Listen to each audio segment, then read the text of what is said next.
subscribe our channel, Mommy's Magic Recipes. Assalamualaikum. Hi friends, ഇന്നത്തെ recipe carrot പായസം. Video കാണുന്നതിന് മുമ്പ് subscribe ചെയ്യാത്തവർ subscribe ചെയ്യണേ. വീഡിയോ ഇഷ്ടപ്പെട്ടാൽ ലൈക്ക് ചെയ്യുക, ഷെയർ ചെയ്യുക, കമൻറ്റും ചെയ്യണേ.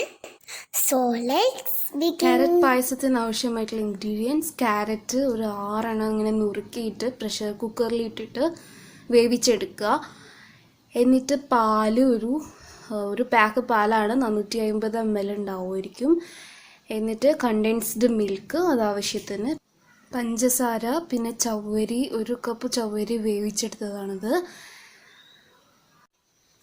എന്നിട്ട് ഒരു ബ്ലെൻഡർ എടുത്തിട്ട് അതിലേക്ക് ക്യാരറ്റും ആവശ്യത്തിന് വെള്ളം ഇട്ടിട്ട് നന്നായിട്ട് ജ്യൂസ് അടിക്കുക. നിങ്ങൾക്ക് അല്പം പാലൊഴിച്ചിട്ട് വേണമെങ്കിൽ ക്യാരറ്റ് പ്യൂരി ഉണ്ടാക്കാം. ഇവിടെ ഞങ്ങൾ അങ്ങനെയല്ല ചെയ്ത്. പക്ഷെ ഒരിക്കലും നിങ്ങൾ ക്യാരറ്റ് വേവിച്ച വെള്ളം ഉപയോഗിക്കരുത് കേട്ടോ. അപ്പോൾ ഒരുമാതിരി വേറെ ടേസ്റ്റ് ആയിരിക്കും ആ വെള്ളത്തിന്.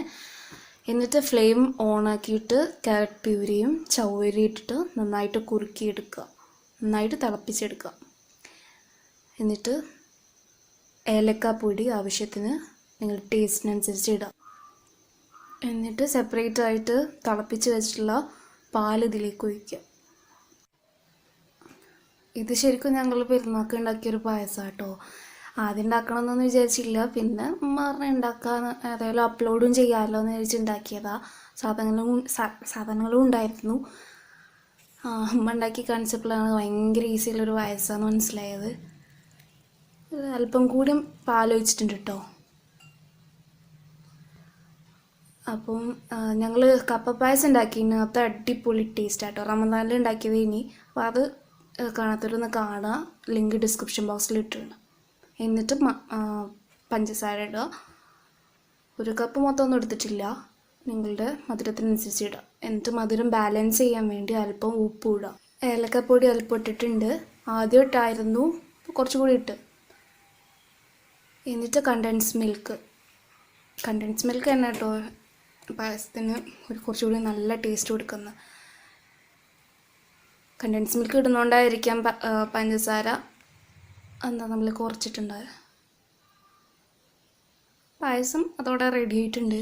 ഇനി നമുക്ക് നെയ്യ് ഒഴിച്ചിട്ട് അണ്ടിപ്പരിപ്പ് മുന്തിരി ഒന്ന് റെഡിയാക്കി എടുക്കാം. ഞങ്ങൾ ഈ പായസത്തിൽ തേങ്ങാക്കൊത്ത് ഇട്ടിട്ടുണ്ട്. നമുക്ക് എല്ലാവർക്കും ഇഷ്ടമുള്ളൊരു സാധനമാണ് തേങ്ങാക്കൊത്ത് എന്ന് പറഞ്ഞത്. കടിക്കാനൊക്കെ ഭയങ്കര ടേസ്റ്റ് അല്ലേ. അപ്പോൾ മിക്ക പായസത്തിലും നമ്മൾ തേങ്ങാക്കൊത്ത് ഇട്ടിട്ടുണ്ടാവും. എന്നിട്ട് തേങ്ങാക്കൊത്ത് നന്നായിട്ട് വറുത്തെടുക്കുക. എന്നിട്ട് അണ്ടിപ്പരിപ്പോ മുന്തിരിയോ ഉണക്കമുന്തിരിയോ അതൊക്കെ ഇട്ടിട്ട് നന്നായിട്ട് റെഡിയാക്കി എടുക്കുക. അപ്പോൾ ഇത്രയേ ഉള്ളൂ പായസം റെഡി.